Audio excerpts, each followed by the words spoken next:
بسم الله الرحمن الرحيم ربنا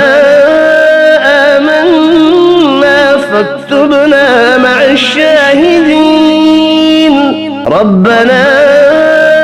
آمنا فاكتبنا مع الشاهدين